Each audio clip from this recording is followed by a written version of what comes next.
கர்த்தருடைய நாமத்துக்கு ஸ்தோத்திரம் உண்டாவதாக. கிருபை ஜீசஸ் மினிஸ்ட்ரி முகாந்தரமாய் நாங்கள் இந்த புதிய வருஷத்துல தாமே நம்ம மத்தியில் ஹரிஷ் பிரதர் வந்திருக்காரு. அவர் தாமே நம்ம மினிஸ்ட்ரியில் ஒரு பெரிய ஒரு சாட்சி. கர்த்தர் தாமே அவர் லைஃப்பில் எவ்வளோ பெரிய அற்புதங்கள்லாம் செஞ்சுருக்கிறாரு.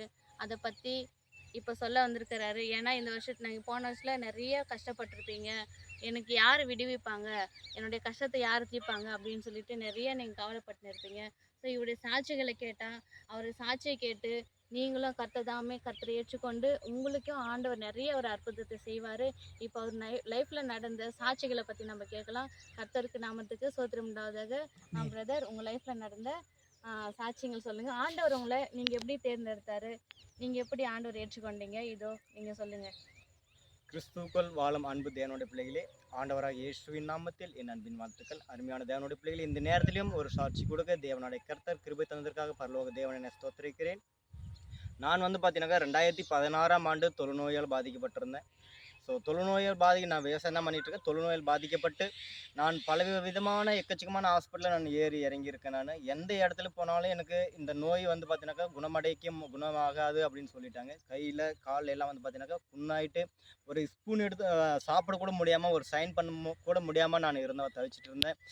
அது போல் இருக்கிற போது பார்த்தீங்கன்னாக்கா நான் பலவிதமான உபத்திரவத்தை முதல்ல ஃபேமிலி ஒரு சில டைமில் பார்த்தீங்கன்னா ஃபேமிலி விட்டு விலகி போன நிலைமையில் என்னோடய துணியாக இருக்கட்டும், என்னோடய சோப்பு எல்லாமே தனிமைப்படுத்தி வச்சுருந்தாங்க. ஸோ அப்படிப்பட்ட நிலைமையில் இருக்கும்போது தான் கர்த்தரை நான் பார்த்தீங்கன்னாக்கா கடைசியாக இறுதியான முறையில் வெள்ளூர் கரிகிரி ஹாஸ்பிட்டலில் பார்த்தீங்கன்னாக்கா அட்மிட் ஆகியிருந்தேன். ஸோ அப்போ பார்த்தீங்கன்னாக்கா நான் அப்பயும் நான் பார்த்தீங்கன்னா ஆல்ரெடி நான் பார்த்தீங்கன்னா கொஞ்சம் நான் வேதத்தை வாசிப்பேன். நான் இந்த அளவுக்கு நல்லா நான் இது இருக்க மாட்டேன். நான் அப்போ பார்த்தீங்கன்னா ஒரு அம்மா பார்த்தீங்கன்னாக்கா கர்த்தருடைய வார்த்தையை சொல்லி பார்த்தீங்கன்னாக்கா இந்த கர்த்தருடைய எத்தனையோ அற்புதங்கள் செஞ்சுருக்கிறாரு, அவனுக்கும் அற்புதம் செய்வார், அவர் பற்றி கொண்டு வா, அவருடைய சமூகத்தில் வா, அவர்கிட்ட கீழே உன்னை சுகப்படுத்துவார்னு சொல்லிட்டு பார்த்தா சொன்னாங்க. அப்போ அந்த அம்மா பார்த்தீங்கன்னாக்கா எனக்கு அவங்க யாருன்னு எனக்கு தெரியாது. அந்த அம்மா மூலியமா அந்த அம்மா பார்த்தீங்கன்னா எனக்காக பார்த்தீங்கன்னா கண்ணீரோட ஒரு மணி நேரம் ஜபம். அந்த 1 மணி நேரம் ஜபம் தான் இப்போ இந்த வீடியோ மூலிமா உங்களை நான் வெளிப்படுத்துறேன். நான் உங்களை முன்னாடி சாட்சியாக நிற்கிறேன். நான் அந்த 1 மணி நேரம் ஜபம் தான், அந்த கண்ணீரின் ஜபம் தான் என்னை கர்த்தருடைய நாமத்தில் ரட்சிக்கப்பட வச்சுது.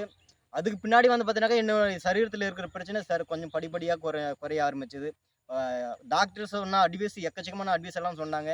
உன்னோட சரீரம் இன்னும் நார்மல் நிலைக்கு வராது அப்படின்னு சொன்னாங்க. ஆனால் அந்த நார்மல் நிலையில் வந்தது மட்டும் இல்லாமல் தேவனுடைய சமூகத்தில் எடுத்து செயல்பட தேவனுக்காக ஓட கர்த்தராகிய இயேசு கிறிஸ்து என்னை கொண்டு பயன்படுத்தி நிற்கிறாரு. அன்பு தேவனுடைய பிள்ளைகள், இது எத்தனையோ பேர் பார்ப்பீங்க, இது எல்லாம் உங்களுக்கு பயனுள்ளதாக இருக்கும்.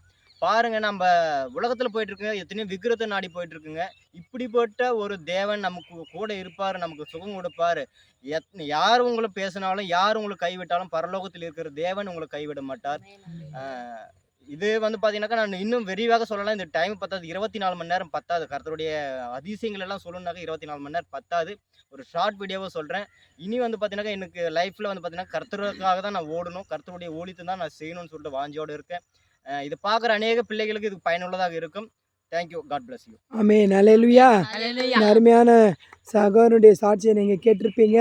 கிருபை ஜீசஸ் மினிஸ்ட்ரி முகாந்திரம் இந்த சாட்சியை உங்களுக்கு கொடுக்கும்படியாக கர்த்தர் கொடுத்த கிருபைக்காக நான் நன்றியோடு ஸ்தோத்தரிக்கிறேன். அது மாத்திரம் இல்லை, இந்த நாளில் கூட பக்கத்தில் இருக்குது அவங்க அம்மா, அவங்க குடும்பத்தில் பாருங்கள் 2 பிள்ளைங்க, ஆண் பிள்ளை, ஒரு பெண் பிள்ளை. அதில் மூத்தவர் இவர். ஆனால் இவருடைய வாழ்க்கையில் பாருங்கள் இவ்வளோ பெரிய போராட்டங்கள் வரும்போது ஒதுக்கப்பட்ட சூழ்நிலை என்றால் பணம் இல்லைனாலும் பொருள் இல்லை, அந்தஸ்து இல்லைனா ஒதுக்கி வைப்பாங்க. ஆனால் இவருடைய வாழ்க்கை தொழுநோயால் பாதிக்கப்பட்ட ஒரு வாழ்க்கை பாருங்கள். ஆனால் மனுஷங்களாம் அவரை தேடி வரல, கர்த்தர் அவரை தேடி போயிருக்காரு. இல்லையா? இன்றைக்கி தேடி கர்த்தர் என்ன பண்ணியிருக்காரு, அவருக்கு ஒரு சௌக்கியத்தை கொடுத்து அவரை பார்க்கும்போதே ஒரு பெரிய மிராக்கலாக இருக்குது. அவர் கர்த்தர் விடுதலை பாருங்கள், பைபிளில் இருக்குது. 10 குஷ்டரோகிகளுக்கு என்ன பண்ணாங்க, விடுதலை கொடுத்து நன்றி சொல்ல ஒருத்தர் கூட வரலையாம். அப்போ பாருங்கள், அது அந்த தொழுநோயால் பாதிக்கப்பட்டவர்கள் அவர்கள் என்ன பண்ணுறாங்க, 10 பேருக்கு ஆண்டவர் விடுதலை கொடுக்குறாரு. அதில் ஒருத்தர் கூட என்ன பண்ணல, ஏசப்பாக்கு நன்றி சொல்ல. ஆனால் பிரியமான மகன் அந்த அந்த ஹாஸ்பிட்டலில் இருக்கும்போது எத்தனை பேருக்கு கடவுள் விடுதலை கொடுத்தாரோ எனக்கு தெரியாது. ஆனால் மகனுக்கு அந்த தொழுநோயிலேருந்து பெரிய ஒரு மிராக்கல் கைகளை காட்டுங்கிறத இந்த பாருங்கள், அந்த கையெல்லாம் பாருங்கள். எனக்கு ரொம்ப சந்தோஷம் அந்த மகனை பார்க்கும்போது. இவ்வளோ அற்புதமாக கர்த்தர் விடுதலை கொடுத்துருக்காரு. ஆனால் விடுதலை கொடுத்தது மாத்திரம் இல்லை, அந்த மகன் இப்போ ஆண்டவருக்கான ஊழியம் செய்யணும்.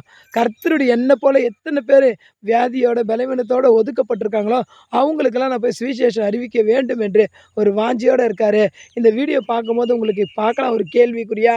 ஆனால் இதுக்கு நான் எதுக்காக இந்த வீடியோ நாங்கள் போட்டிருக்கோன்னா, இந்த வீடியோ பார்க்குறவங்க அருமையான இந்த மகனுக்காக ஜெபித்து கொள்ளுங்க, அவங்க தாயாருக்காக ஜெபித்து கொள்ளுங்க. தாயாருடைய கண்ணீரும் தேவன் காண்கிறார்.